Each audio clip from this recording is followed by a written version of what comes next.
Consumer Scam Stopper Town Hall. My name is Diana Torres, field representative for Senator Dave Cortese's office, and I will be tonight's moderator. I'll be jumping straight into it this evening, and tonight's first speaker is Senator Dave Cortese. Thank you, Diana. You are a very, very fabulous Senate District 15 field representative for our office, not for our whole district in Senate District 15, and of course, housed at our office on Bascom Avenue in Campbell. So hopefully you'll have an opportunity to work with a lot of the constituents who are on this town hall today going forward. I appreciate all the constituent work you do, and I know all the constituents do as well. And to everyone else, hello, I'm California State Senator Dave Cortese, and today we're here to learn about the most common scams that are targeted to consumers of all ages so that we can protect ourselves as well as those we love and those around us in general, our neighbors, our friends. Myself, I've been in these types of scams. I've certainly been plagued by what we know now as phishing schemes, which we see on the internet. And in my case, thankfully, either through my professional work as a county supervisor or state senator, or just through my education as an attorney, I've had various tools available to me to protect myself so that I wasn't a victim of them. But we see them everywhere. And personally, I worry about my parents since these scams more frequently target older adults. And while I have reached senior stage myself, I think it is those folks who sometimes are well into their older years that maybe haven't had as much support with technology or the internet or with other things that I was describing earlier as tools to try to stop this from happening. So we'll hear from experts today from the Contractor State License Board, from the California Department of Insurance, and the Department of Financial Protection. We have a very special guest, a good friend of mine, but also a professional acquaintance that I respect immensely, board member Kevin Albanese, who serves on the California Contractor State License Board. Those of you who are familiar with the South Bay area know that Albanese's name. He's been not only a contractor who has employed over the years thousands of people, but also a great benefactor to our community and to our university system, including Santa Clara University. Thank you, Board Member Albanese, for taking the time out of your busy schedule to be here to address our community. And I also want to take time to highlight one of my bills that became law this year. It was called Senate Bill 461. And I believe Senate Bill 461 is a landmark consumer protection bill because it's going to allow us to better fight back against unethical and deceptive business practices across California. The bill provides the state's three largest county council offices. Right here in Santa Clara County is one, Los Angeles County, the biggest county in the state, and San Diego, a very similar population with the second largest city in California. All of them will now have a critical tool based on SB 461 to protect Californians from illegal business practices. And I guarantee you those legal counsels in those counties are going to attack these problems. They've been wanting to do this. And now, through this law, they're eligible and allowed to do it. I will continue to promote and support policies that allow us to better prevent and fight back against the scams we learn about today to protect our community. So with that, I'm going to turn things back to Diana to lead the rest of tonight's presentation. And thank you again. We've had a lot of signups for this. It's a tremendous turnout, and it tells us we need to keep doing this work in the future. Diana, it's all yours. Thanks so much for that introduction, Senator. It is now with great pleasure that I introduce tonight's guest speaker, Kevin Albanese, board member of the Contractor State License Board. Mr. Albanese is a San Jose native who was appointed to the Contractor State License Board in 2013 by Governor Brown. Previously, Kevin served as Chief Operating Officer and management positions throughout the organization. Thanks for being with us tonight, Kevin. It is truly my pleasure. And Senator, thank you very much for the very kind words. It's really an honor to be here with my senator. He was my supervisor at the County of Santa Clara, and it's a real treat to be here. So thank you very much for having me, Senator, and for hosting this workshop. As you've said, Diana, I've been a member of the Contractors License Board for just over 8 years. My term is coming to an end when the governor reappoints somebody for my position. I am currently the B Contractor license member and recently retired from Joseph J. Albanese Incorporated after serving as CEO and president and doing some consulting work in the interim. The purpose of the license board is a consumer protection board. We license and regulate about 300,000 contractors in about 45 different classifications throughout the state. We also register home improvement salespersons. These are people that go to your house or knock in their place of business to sell construction contracts or construction services. And so we regulate them as well. So if somebody shows up to your home, they should have a home improvement salesperson identification number, and they should present that to you, and so you know who they are representing. And our mission is simple. We are a consumer protection board. We are here to protect the consumer. Our focus is on consumer protection. It's not on contractor protection. It's not on dealing with disputes with contractors. It's to protect the consumers of the state of California. To establish the consumer protection, outreach is a big part of our board's focus. We recently supported legislation, which was AB 2471, that extends the right to cancel contracts for those 65 and older from 3 business days to 5 business days for home improvement contract. What that means is in every residential home improvement contract, as a consumer, you have a 3-day right to cancel. If you are a consumer over the age of 65, you have 5 days after you sign the contract to change your mind. This law went into effect earlier this year. In addition, as part of our outreach, and it was a lot more robust before the pandemic, and we could actually go out with representatives like Senator Cortese or other assembly members. We conduct dozens of outreach events like this one. We've also done senior scam stoppers, which are really focused on the elderly in our community. We've also done workshops for disaster survivors.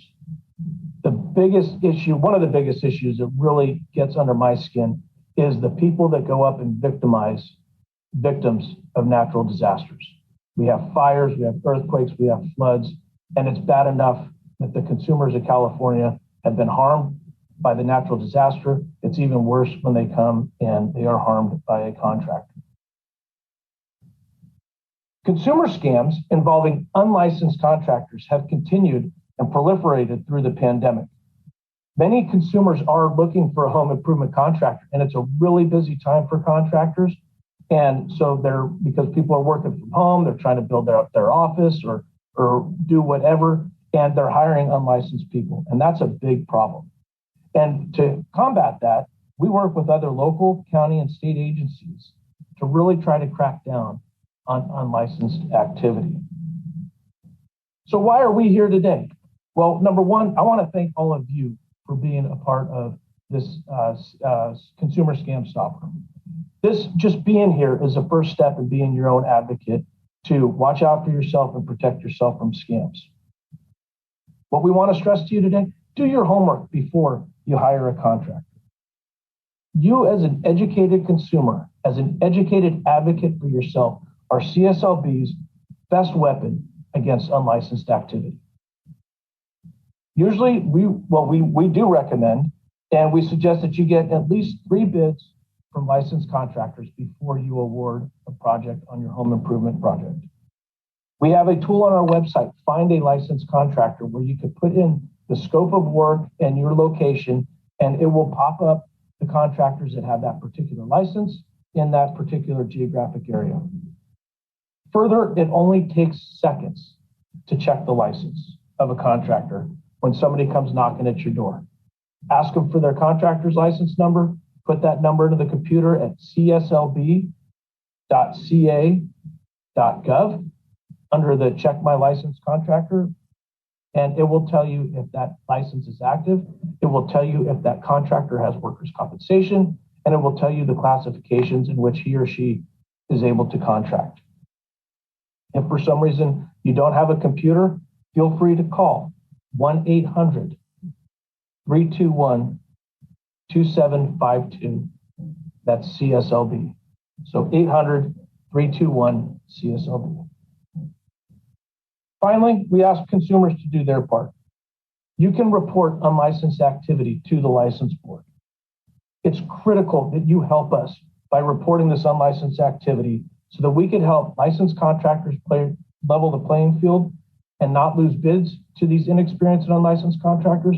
But most importantly, we get them off the streets and so that they cannot victimize any more consumers in the state of California. So again, I thank you for the opportunity, Senator Cortese. I thank you for your leadership in Sacramento. And I thank the agencies for joining us today. And most importantly, I thank all of you, the consumers of this great state of California, this great Senate district, for being a part of tonight's program. Thank you. Thank you, Mr. Albanese, for that presentation, and we really appreciate you being here tonight with us. Next, I would like to introduce our panelists. We have three special panelists with us tonight: Kevin Durawa, Public Information Officer from the Contractor State License Board, and we also have Antonia Villaseñor, Education and Outreach Coordinator from the California Department of Financial Protection and Innovation. And last, we have Peter Mesa, Insurance Compliance Officer from the California Department of Insurance. And Kevin, I will let you take it away. Thank you, Diana. Thank you, Senator Cortese and Board Member Albanese, again, for the introductions and the opportunity to be here today. I'm going to share my screen. Again, my name is Kevin Durawa from Contractor State License Board. As Board Member Albanese mentioned, we are a consumer protection agency who deals with licensing contractors across the state of California. So some of the biggest scams we see involving unlicensed individuals is they're going to come to your door and they're going to ask for a large down payment up front. Something that's really important for consumers to keep in mind that for California law, the down payment must be no more than 10% or $1,000, whatever's less. We get a lot of these inquiries a lot. The contractors want half the money up front. They're going to install a new deck and they want $16,000 before they even come back with the product. That's not allowed. Home improvement projects, 10% or $1,000, whatever's less. Some other common scams we see at Contractor State License Board involve door-to-door sales and pressure tactics. This may involve unlicensed individual knocking at your door and saying, hey, you know what, we were in your neighborhood. We were doing the lawn down the street of your neighbor down the street. We have some extra lawn supplies on the truck, and we can give you a great deal to redo your front lawn today. And they try to put pressure on you because the deal is a one-time thing, and they need you to act now on the deal and hand over cash. The problem is they're putting pressure on you to make a rash decision. They're trying to get cash from you, and you don't know what's on their truck. You don't know how good of a job they'll do on your lawn. You don't know if they're licensed. A lot of times this can add up to a poorly done job, or they'll take the money and run, and you'll be stuck with a messed up lawn and no cash. Another common scam we see at Contractor State License Board involves scare tactics. This will involve someone, an unlicensed individual, knocking at your door and saying, hey, I'm offering free home inspections today, and it sounds like a great deal. So you let them in and they start walking around your house, and all of a sudden they start noticing all kinds of problems. Oh, you got a crack in your wall right here. You got a leaky faucet. You got some water damage up there in your ceiling. And then they try to get you on the hook for all these home repairs, which may or may not be there. So that's another thing to watch out for. Another thing we try to encourage consumers to avoid are verbal agreements with contractors. You want to get everything in a written contract. Part of the reason why is the prices of materials, they can often change during the job. We especially saw this with the pandemic. The price of lumber went up and went down. You want to get everything in writing, and you want to make sure that that's noted on the contract. So when it comes time to pay, that you guys are on the same page with that. And it's easier to prove with CSLB and possibly even small claims court down the line. So you want to get everything in writing. Also, you never want to pay in cash when you're dealing with a contractor or an unlicensed. You never want to work with an unlicensed individual. But you don't want to pay in cash. You want to pay with a check and make a copy of that check and keep that copy of that check in a project file. This can be a manila folder where you'll keep your contract, photos of the work, progress reports, so on and so forth. So what can you do if you've been scammed? Well, we want you to call us, contact us right away for a complaint form, 1-800-321-CSLB-2752. You can also go to our website, cslb.ca.gov, and click the File a Complaint button. There's a picture of it there on the screen. Consumers should know they have 4 years from the date of the construction to file a complaint with us. So if you've gotten something done last summer and it's still bugging you and it's not up to par, you can still file a complaint with us. And you should also know, as board member Albanese mentioned, seniors now have 65 years of age and older. Seniors, they now have 5 days to cancel a contract. So if you are involved in one of those pressure situations that I was talking about and you sign a contract and you're regretting making that move, you have 5 days to do that, to cancel. And there's another example of how the file a complaint feature looks on our website, the button right there. So why should you use a licensed contractor? Well, all CSLB licensed contractors have passed trade and law exams, and they've undergone thorough background checks. They're also required to hold $15,000 contractor bonds and have workers' compensation insurance for all employees. Workers' compensation insurance is key because it covers worker injuries while they're on the job, which protects you, the homeowner or consumer. If they don't have workers' compensation insurance and they have workers and they get hurt on the job, you may be held liable for that worker's injuries. You also get greater consumer protection when you're using a licensed contractor. You have more options with CSLB. We can step in and help you with negotiation, mediation, and arbitration. These are services that are free to all consumers. California law does also require the use of licensed contractors for any home improvement job that costs $500 or more. Board member Albanese also mentioned this, but to find a licensed contractor, it's pretty easy. You can just go to our website and click the Find My Licensed Contractor tool.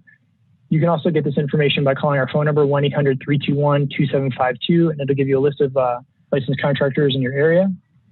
You can also click on this button on the website, and you'll get a window that looks kind of like this. You can put in your city or zip code, and from that drop-down menu that says a general engineering contractor, you'll get a drop-down menu of all 45 of the different classifications that we license.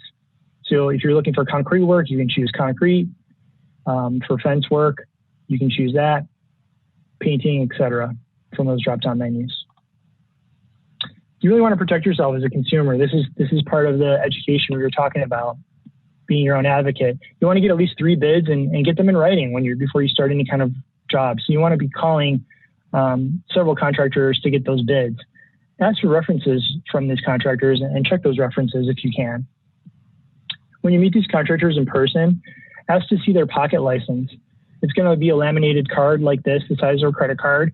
And you want to compare this pocket license to a picture ID, usually a driver's license, for example. You want to make sure that the license holder is confirm their identity and confirm that they actually are a contractor. We ask contractors to put their license numbers on their vehicles, on their advertisements. So unfortunately, some unlicensed individuals do like to steal license numbers of licensed contractors. So that's why we ask you to check this pocket license to make sure that you are in fact dealing with the licensed individual. Again, get 3 bids. And when you're getting those 3 bids, ask the contractor if they've got employees. If they've got employees, they need workers' compensation insurance, like we mentioned earlier.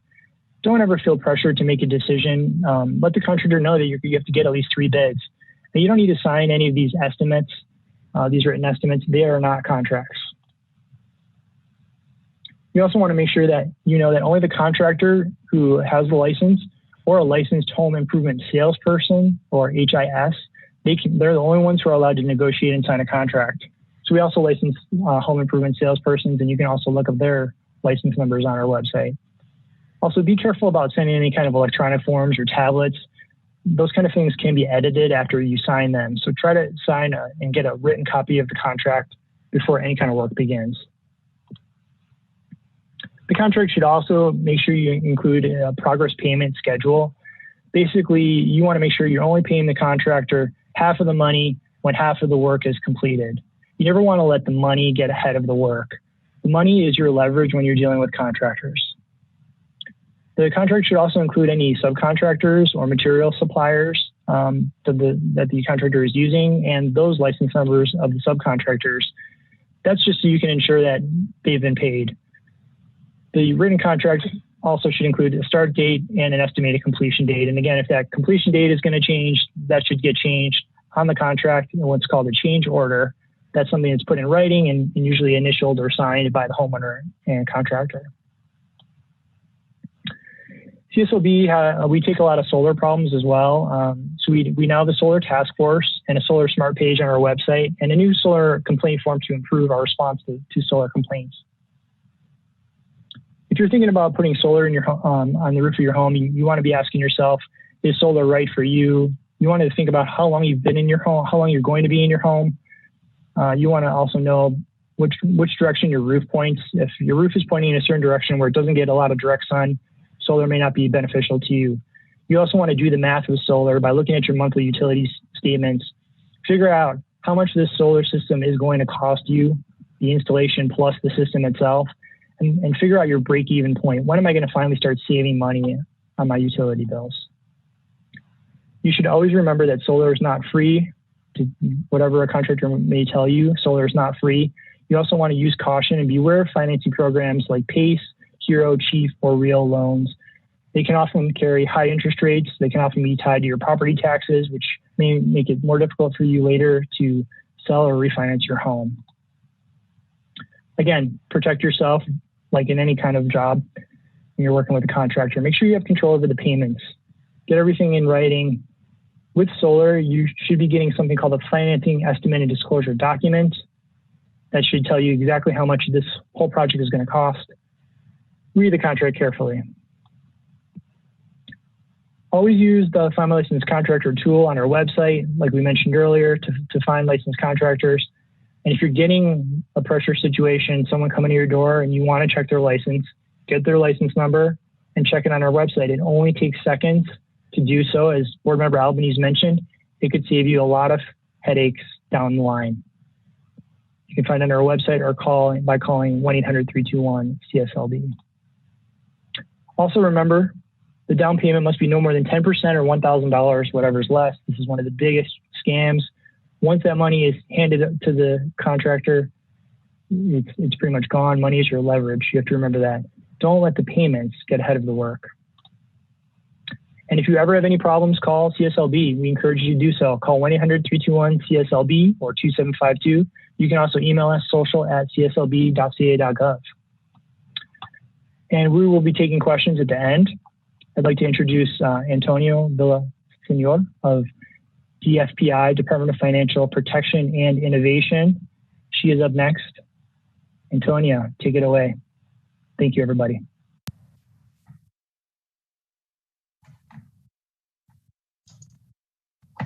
Thank you, Kevin. Trying to get on the video here. There we are. Hello. Starting my...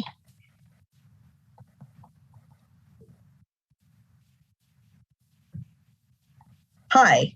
I want to first thank the Senator and his staff and the Contractor State License Board for the opportunity to be with you today. My name is Antonia Villasenor. I'm with the Education and Outreach team of the California Department of Financial Protection and Innovation. Today's topic is protect yourself from fraud.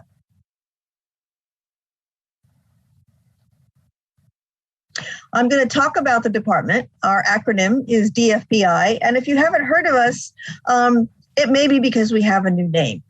We've been around for over 100 years, and our new name is the Department of Financial Protection and Innovation.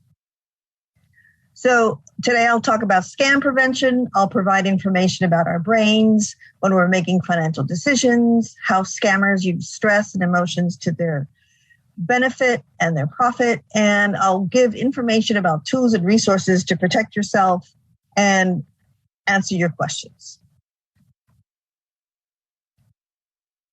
As I said earlier, the department has been around for over 100 years. Our authority comes from the state legislators who passed laws regulating financial services and give the DFPI authority to carry out the laws. We have teams of examiners for the different kinds of licensees. We also have attorneys and investigators who work in-house and are sometimes loaned to other law enforcement agencies to help with cases where we have shared jurisdiction. We also register certain securities that are offered to states' investors, And as I said earlier, I'm with Education and Outreach. And we work statewide to help Californians avoid financial fraud and make informed and safe financial decisions. We really believe in prevention. So these are some of the main, most well-known kinds of financial services that we regulate. They include state licensed banks and credit unions, finance lenders, residential mortgage lenders, and mortgage loan originators and mortgage servicers as well. We also regulate payday loans, investment advisors, stock securities and brokers and dealers, money transmitters, and issuers of payment instructions and traveler's checks. And I'd like to point out that money transmitters back when we first started included folks like the traditional Western Union and MoneyGram. And now that's expanded to all those apps that people use every day to buy things and transmit money around. So those PayPals and other apps, those are regulated by the department.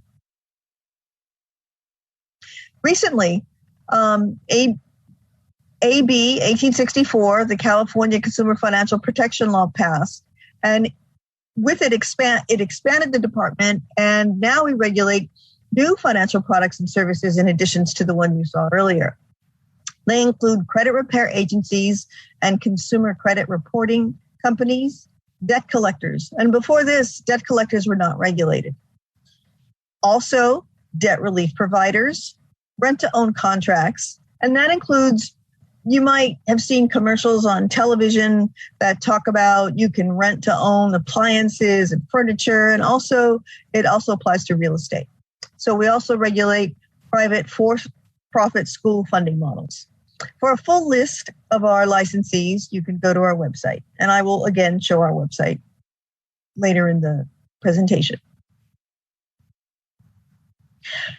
We have lots of resources for consumers about a variety of topics online and in print. We'll be happy to mail you our printed materials for free. So this is just one sample of a web page and a sample of our materials.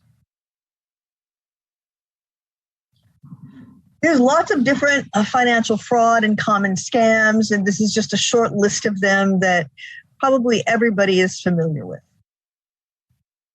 And I'll be talking about these. So my question for the audience today is, do you go grocery shopping when you're hungry? And what happens when you do?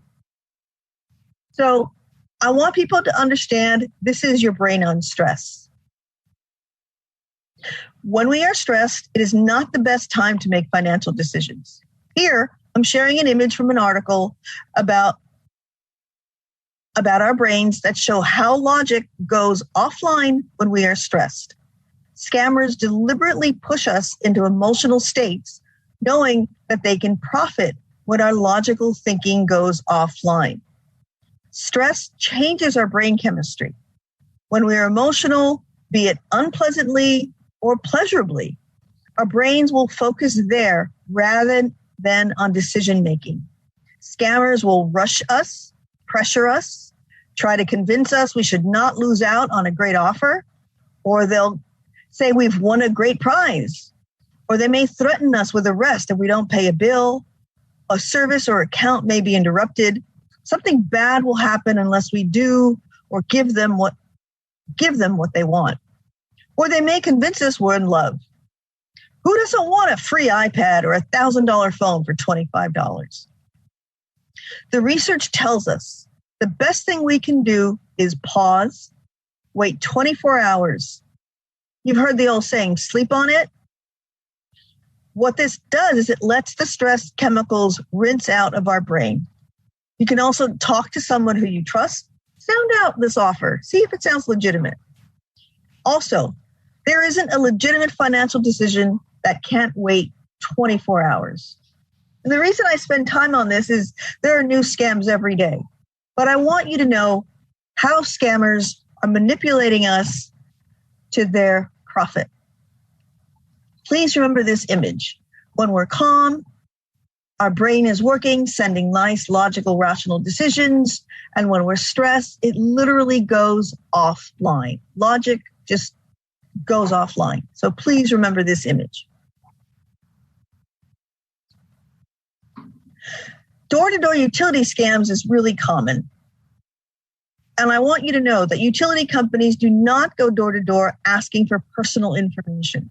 They do not send staff without notice ahead of time. Please, if somebody like this comes to your door, don't let them in your home. If you do decide to talk to them, ask to see ID. You can call your utility company phone number on your bill and confirm that they're actually legitimate. Oftentimes, when they're doing this, when scammers are doing this, what they want to do is get your personal information or worse. So please be careful. One of the most common fraud we see is affinity fraud. It's an investment scam that prey upon groups of people in groups. It's often somebody who's trusted, a leader in the group. We've seen churches, we've seen reverends, we've seen police SWAT teams, we've seen elite military special units take advantage of each other. So be really careful. If somebody in your group, in a group that you're in, starts talking about money and they have a unique but a vague investment, or they want to keep it secret, it could be a Ponzi scheme. We want you to watch out. We see this a lot. Also, while we're in the time of COVID, I did work for 10 months as a state reassigned COVID investigator. And I want you to know, a real contract investigator and tracer, if they call you, they work for a health department. They'll never ask for money or financial information. They'll never ask for your Social Security or about immigration status. The information that they do have comes from when a person fills out their form when they take a lab test for COVID. And when it returns positive, that information gets sent on to the county. And that's where we get our information from. They work to talk to people who tested positive to track their symptoms, and then to talk to folks who've been in contact with that COVID positive person. So that's the reason for this information. A lot of people don't know where to get legitimate resources around COVID. Best thing to do is call your local 211. The state also has a Medi-Nurse line for the uninsured or people who have Medi-Cal. FEMA has funeral assistance for people who've had to pay for COVID-related funerals. And if anybody asks for money or your private information, sorry, there's one too many threes here. I apologize. The only way to apply for this is on the phone at 844-684-6333. Skip that last three. Sorry about that. And if you know anybody who's wants to avoid eviction, foreclosure, or rent, they can call a HUD housing counselor, or again, go back to their local 211 number and let them know they need some help. Everybody's using the internet more than before, and we want people to be safe. Be careful, limit your personal information that you put out on the internet. It's not a good idea to say, hey, I'm out of town at this great vacation, and I'm going to be away from home for 2 weeks. We hear bad things about that. It's important that you know that you're working with a secure network.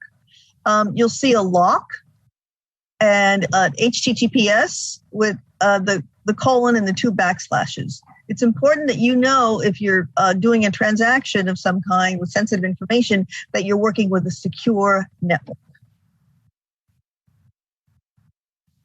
Also, there's 2-step verification that's used now, and you may be familiar with it where you put in your username, your password, and then they send you a code and ask you to key that in. That's called 2-step verification, and it should be safer than just a regular password. For passwords, it's really important to change them with some frequency, every 3 or 4 months. Don't keep your passwords where people can see them, and try to make them complicated, but like you don't want word password 1, 2, 3.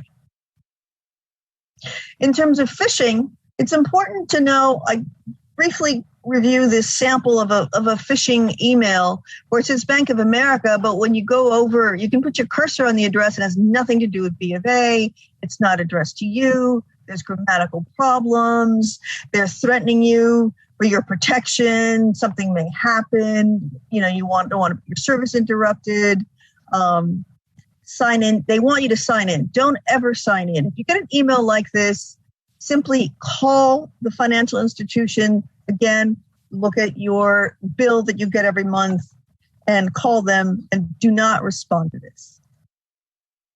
Don't click on this. Phone safety. Don't ever give your personal information out over the phone. People may say they're from Medicare, something's wrong with your computer. Remember, nervous emotions. The IRS has your information. They don't need to confirm it. Same with Social Security, health department, or a drug company. Be very careful. We have a form in our materials about check before you invest. You can ask folks, and we suggest, you know, who are you? What are you trying to sell me? What's your license number? And then on the next page, we have the phone numbers to my co-presenters today and some other departments where you can check the license yourself before you sign a contract. Remember, trust your instincts, check the license. Remember, you're entitled to a free credit report every 12 months from the 3 credit bureaus. Avoid financial decisions when somebody's rushing you, pressuring you, when you're tired, when you're hungry, you're emotional. Wait 24 hours. Just pause. Let your brain think about it when you're in a logical, calm state. Please file a complaint with us. We want to hear from you. These are our social media. And we ask you to file a complaint at our website here. If you want to do it manually with a paper, just call us, and you can call and ask questions about that process. And we'd really like to hear from you because we want to hear your complaints. Now, it's my pleasure to hand it over to Peter Mesa, our wonderful presenter and my friend from the California Department of Insurance. Thank you so kindly for that introduction there, Antonia. And I want to thank the Senator also and his staff and everybody here, the other speakers, for the opportunity to be a part of this presentation today. I'm going to try to get the share button going here. I believe I have it right here. Okay. And I want to first of all start by indicating that our department is a department that is led by an elected official. There's 8 elected officials in the state of California: the governor, lieutenant governor, attorney general, and go on the list. But on 8th of that list is the insurance commissioner, Ricardo Lara. And we have 1,400 employees that help regulate the industry here in California. It's important for consumers in the state of California to know that you have a strong advocate in the Department of Insurance. We regulate auto insurance. We regulate residential insurance, life insurance. We regulate these auto warranties, travel warranties. And we're constantly looking for ways to make sure that that insurance is functioning properly in the state of California. It's a $340 billion industry that is actually collected annually in premiums. So this is the largest insurance department or largest insurance industry market in the whole United States. So we're leaders. Other states look to us to give them ideas and to lead in many areas. We're the 4th largest market in the whole world. So even other countries come to our department to look at how they can improve the regulation of insurance in their countries. So we are very proud of what we do here for the consumers also.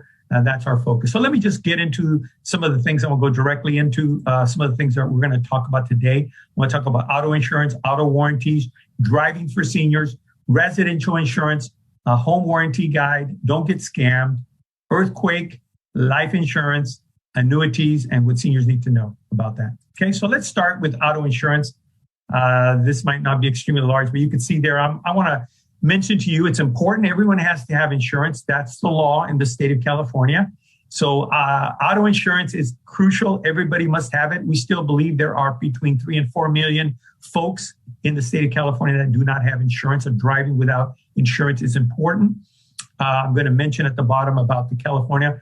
I'll mention it now. The California Low Cost Auto Program is a place where you can get information, get an auto policy that is a minimum policy type of coverage, but it's very low. It's for those that are good drivers and that also meet the income eligibility requirements. So to get more information, I'm going to put some of that information in the chat in a second at our website at mylowcostauto.com. And there's also a telephone number.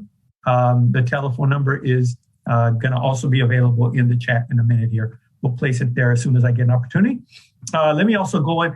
The very important thing for you to understand is that declaration sheet. So sometimes you'll get an opening letter that'll welcome you to their insurance company, whatever insurance company you have for auto. But then you need to look at that declaration sheet, because that is a summary of your coverages. And you need to understand all the components of it, whether it's the collision, the comprehensive, the medical payments coverage, the loss of use, the liability portion, make sure you have sufficient. And I know the insurance agents have a responsibility. They have fiduciary responsibilities to make sure you have the right type of insurance.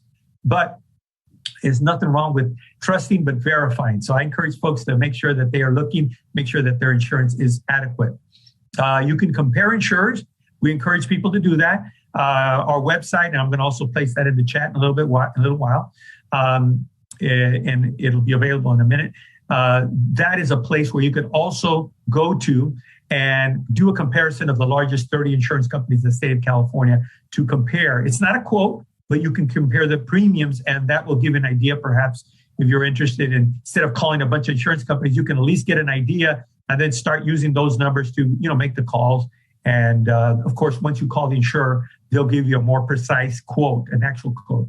So make sure that you have the sufficient coverage according to your assets. If you have an extreme amount of assets, then you need to consider having your limits to the maximum, and even consider umbrella policies, which are additional. Let's go on to the next slide, which is auto warranties. People do buy these. They still do. Sometimes you buy them at the dealership. There are those that you buy in the dealership, and there's some that you get outside of the dealership. I know many of you have been getting these calls. I get them all the time. Your auto warranty has expired, and it's all a scam. Unfortunately, it's true. Very rarely will you find out that, in fact, your auto warranty has expired, because you probably get something in the mail and it'll say that it has expired. You should be pretty well informed that it's expired. Once you start getting those calls, I would be very leery. You got to make sure it's the right company, first of all, if you have an auto warranty and it is expiring. But if it's just this, you get these calls all the time. Be very careful. Additive warranties, where they say, put this additive in your gas, that we will then be able to sell you. We'll give you extra warranty on mechanical issues and other things on your vehicle. Those are illegal in the state of California, so they cannot be sold. Don't be rushed into buying an auto warranty. Sometimes you go to a used dealer and they're selling you one there. Make sure you're getting into. Make sure you understand what the coverages are, what it covers, what it doesn't cover. Make sure you get a copy of it. Make certain that you get the name and the address of the insurer. So when they're selling these auto warranties, there has to be an underwriting insurance company that is backing it up. In the past, you didn't need that. Auto warranties could just sell auto warranties. And, but now there has to be an insurer, especially when the amount of assets they have are really limited. So there should be an actual insurance company that it'll say somewhere in the warranty, this is backed by so-and-so insurance company. And you can also go to our website at www.insurance.ca.gov and verify if that's one of the insurance companies that underwrites these auto warranties. Make sure that you can you can have the right to cancel between 30 and 60 days for a full or partial refund, depending on the time frame. I just gave a presentation a week ago, and after the presentation, I got a call back just a few days later, and they indicated that the person that was one of the persons of the 104 that was watching my presentation actually went back to the dealer, and they got a refund of, I think it was about $2,500, because the presentation we did, and they didn't realize that they were within that time frame, and So they were able to do that. So if you're already in a warranty and you don't want to get out, you want to get out of it, and it's been with this 30 or 60-day period, you might want to consider getting out of it. You still are within that time period. So let's talk about driving for seniors. We have a brochure on our website, also at www.insurance.ca.gov. It talks very specifically about some of these things. You want to keep your driver's license if you're a senior. Know that you cannot renew your driver's license by mail after the age of 70. So, it's nice that we can do that by mail, but once you hit 70, you're going to have to go in, take the test, check your eyes and what have you. So make sure that, you remember that, keep that in mind. Understand that there are also your limits. Make sure you have the proper amount of limits. I always like to emphasize that. Depends on your assets. Know that you can cancel the collision and the comp, which is sometimes the most expensive part of the policy. Actually, almost all the time, 99% of the time, it's the most expensive part of your policy, auto policy. If you have an older car and it's worth $3,000, $4,000, you can take that coverage off if you so desire. I have done it at times, and at times I haven't, because I was in that range. I was like right around 5,000. I said, I'll just pay the extra. I had a good premium. But if you want to save a little money, you can then add the UMPD coverage, which would cover you in case you get hit by a person that has no insurance, and your insurance would pay for your car. That's if the other person has no insurance. If the other person has insurance and it's their fault, well, the other insurance is going to pay anyways. The only risk you would have is if you were at fault for the accident. Then if you didn't have the collision and comp, then of course you wouldn't get reimbursed for that. Mature driving improvement course, insurers typically give you a discount if you take these classes, these courses. So I encourage you to look into them. Not all insurance companies do it. Insurance companies aren't required to do it. They do it as a courtesy thing. Let's keep going here. Residential insurance, make sure you look at the deck sheet, understand the policy. I'm not going to go through all these coverages. Renters and condominium insurance, make sure you understand about loss assessment, about building code upgrade. These are things that cost you very little. It could be between $5 and $7 a month, but could be a tremendous asset to you if you have these extra coverages. I just spoke to a group yesterday, a board member of an OHA, and he said, oh my God, I didn't know about this loss assessment. Look into it. I can answer some questions later on about it. Make sure you have the amount of coverage, understand that the amount to replace your home is not the value of the home, but it's rather the amount to replace the home. So it's the square footage times the cost to rebuild. Call a couple of contractors around your neighborhood, around the area, and ask how much are they charging per square footage. And then that's what you'll come up with, the amount that you should have for coverage. And then, of course, you upgrade for any extra things like granite and all these other things you've upgraded.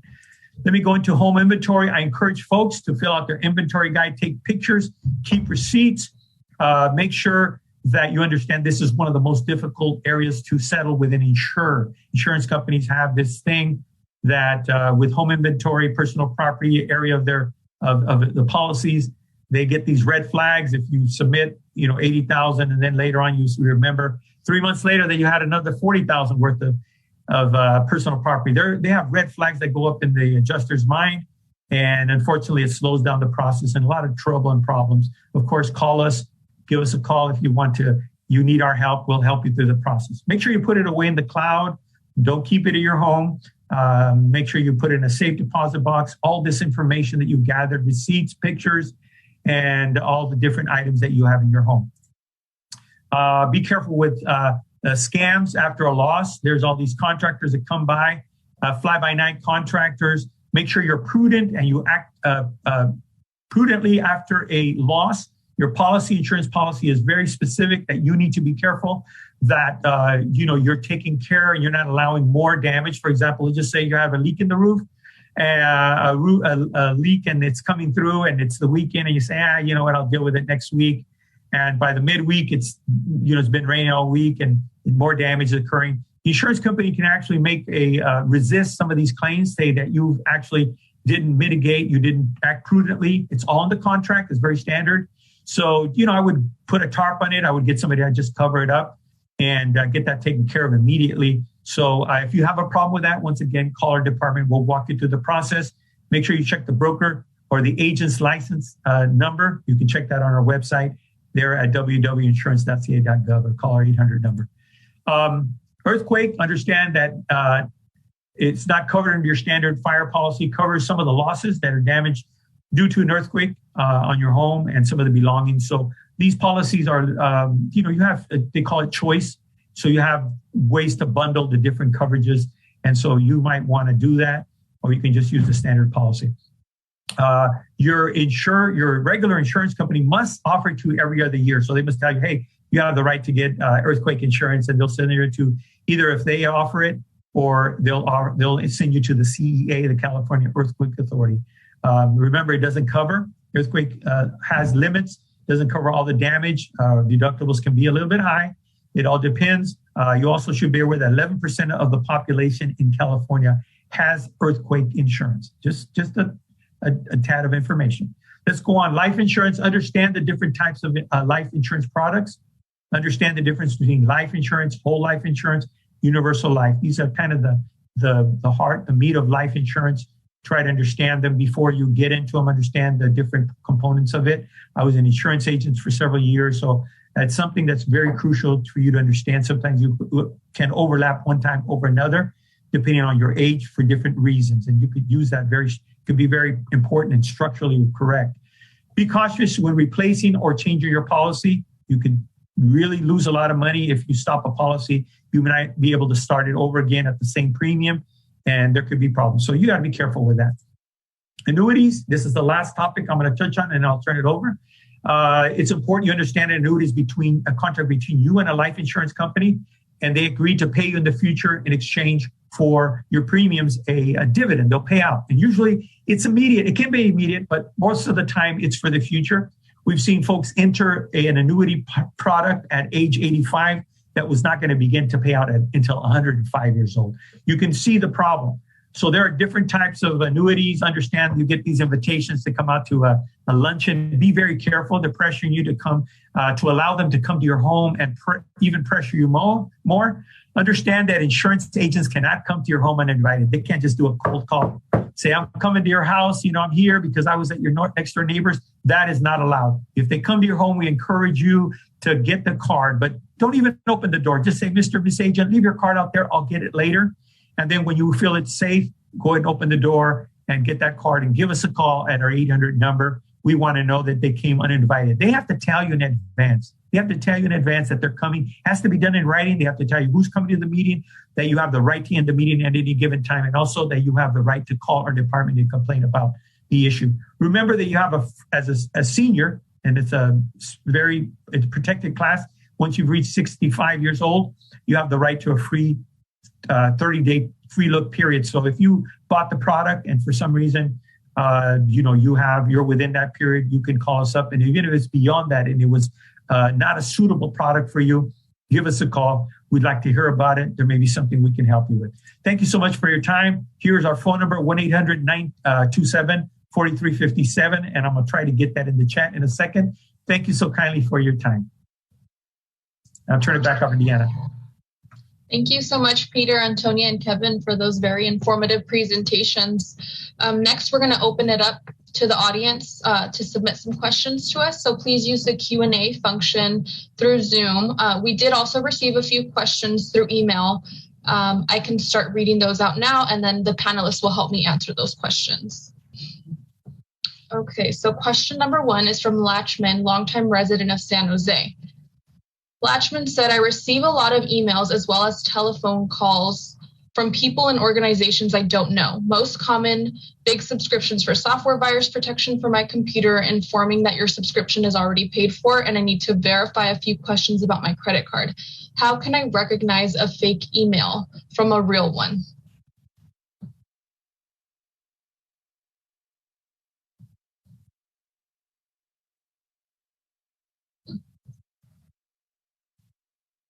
This is Antonia.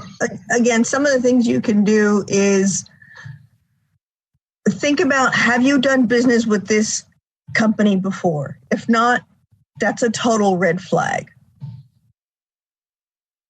And yeah, I keep lists of who I do business with. I have a list of my passwords in my accounts. I do it old school. I have it on a piece of paper or a booklet. And I keep track of who I have accounts with. Thank you so much, Antonia. And it looks like the next question that we had received through email was from Luke Haw. And I think the board member and Kevin went over this, but it says, my sister hires a contractor who repairs her rooftop.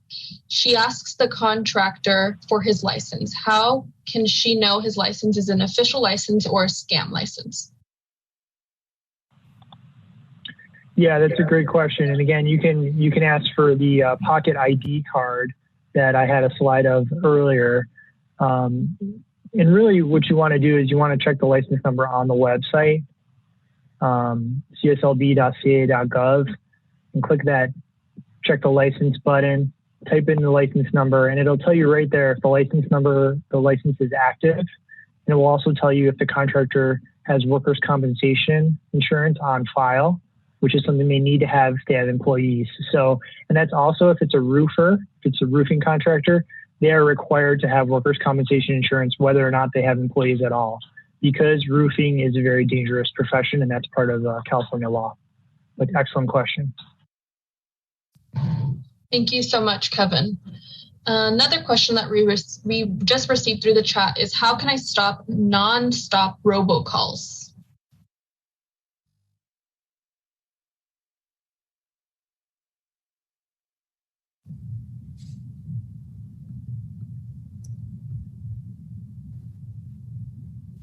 One of the things, this is Antonia, one of the things that I've done, sometimes they come from a particular phone number, and I have blocked those. You might ask your own phone carrier what protections they might have in place for you.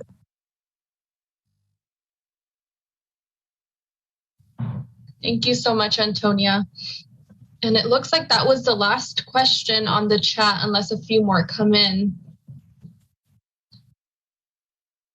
And then I know during the presentation, we answered a few through the chat as well. So I know the constituents want some contact information, so our office can provide that as well.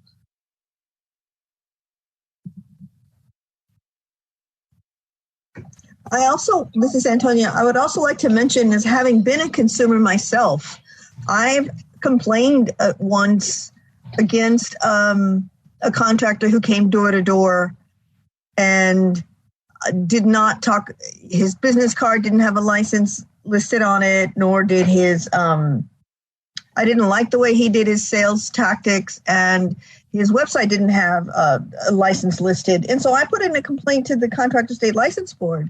And I want to tell you all that they followed up with me quickly. And they also got back to me afterwards, letting me know that they actually had sanctioned that contractor because they were supposed to list their license number. They didn't. So I want to let you know that agencies do take it seriously, and they do follow up on consumers' complaints. Thank you, Antonia. And definitely to add on to that, if anybody were to try to reach out to these agencies and reach barriers doing that, our office is there as a resource to try to reach these different agencies. And so I'll start closing it off with one last question, and that is, any advice for evaluating offers for reverse mortgages?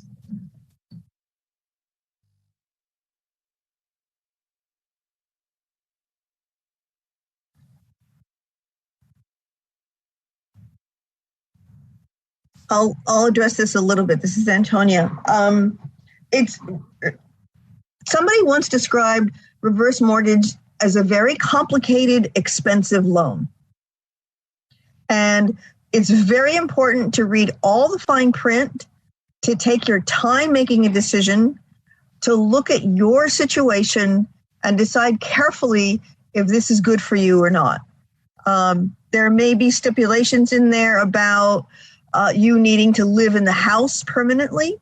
And some people, as unfortunately they get sick and they can no longer live in the house, they may miss out. They may lose out on some benefits.